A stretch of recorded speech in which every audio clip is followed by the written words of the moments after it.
Today we are going to talk about an essential first step of your home buying journey.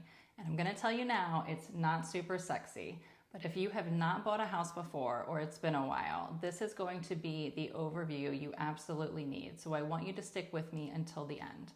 We are not talking today about the lender consultation, and we are not talking today about the realtor consultation, although I may do those in the future.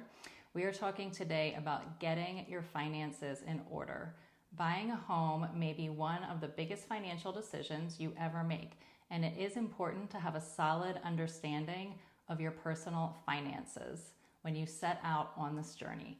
My name is Siobhan, and I appreciate you being back here. If you learn anything today, all I ask is that you give this video a like on YouTube and go ahead and subscribe to our growing community. You can also book a call with me at the first link in the video description if you are interested in buying, selling, or investing on the main line or in the greater Philadelphia area. Step one is going to be taking a comprehensive look at the money you have available to you to potentially use toward the purchase, and not just the purchase, but any immediate expenses like replacing the roof or the water heaters.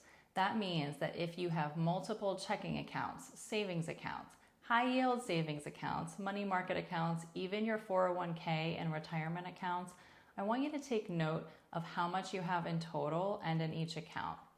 Then, for each of those accounts, I want you to figure out how easily and quickly you can access that money. When we get to later steps of finding a home that you want and making an offer on it, when that offer is accepted, you may need to come up with earnest deposit money within just a day or two.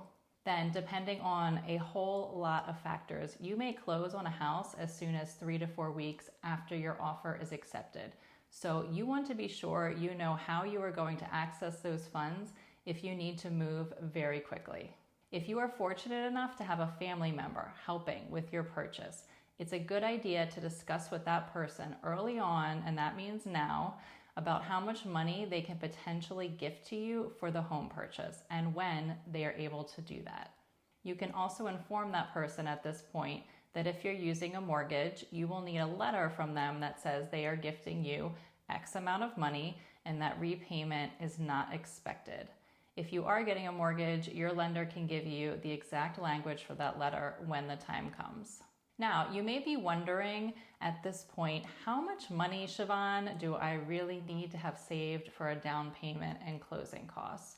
Well, it really depends on the loan product, but if you are buying on the main line or in another competitive area, to make your offer as strong as possible, I would suggest budgeting at least 15% of the purchase price for a down payment and closing costs. Ideally, it will be 20 to 25% or more. Bigger tends to be better when it comes to down payments in competitive markets. Putting more money down can not only make you more attractive borrower in the lender's eyes, but in a competitive buying situation where there are multiple offers on the table, it signals to the seller of the home that you are financially capable of making this home purchase. Now, if you don't have 20 to 25% saved up, I don't want you to necessarily get discouraged, but it's worth talking about with your agent and your lender. Some of your down payment may be coming from the sale of a home that you currently own.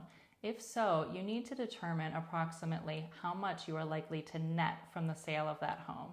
And you will need a listing agent, that's your local trusted realtor, to help you do that.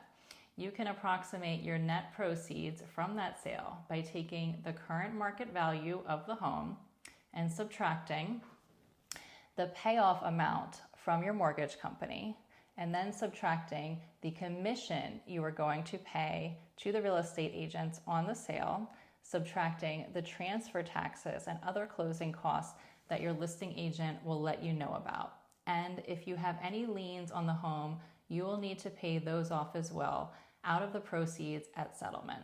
If you think you might owe capital gains taxes on the sale of your current home, then that is a perfect reason to reach out to your CPA and ask that question and see how it affects your bottom line from selling that property. Now that you have taken note of all of the funds you can use towards this purchase, I want you to take notes on your outstanding debts and ongoing regular expenses. Those could be a current mortgage payment on a second home, your car payment, student loans, alimony, child support, credit cards if you're not paying them off every single month. I want you to write them all down line by line with how much you still owe in total and how much you're paying on them month to month. You can then add to that list your ongoing expenditures for regular things like daycare, travel, food, clothing. Take a look at your bank and credit card statements and calculate how much you are spending on whatever you consider basic necessities for your lifestyle. This is all going to be very helpful information, especially if you're getting a mortgage for this home purchase, and for you to feel comfortable with how much you can afford to pay every month for this home. Now that you have a comprehensive understanding of your debt obligations and what you regularly spend money on, I want you to know that if you're planning on getting a mortgage, now is not the best time to open up a new line of credit. It's not a good time to borrow money for a new car. Don't go buy a bunch of Pottery Barn furniture and put it on your credit card. Make sure you are paying your bills on time every month and do not miss a payment. It's not a good time to make that mistake. Step 3 is check your credit score. A good credit score is crucial for securing a favorable mortgage rate.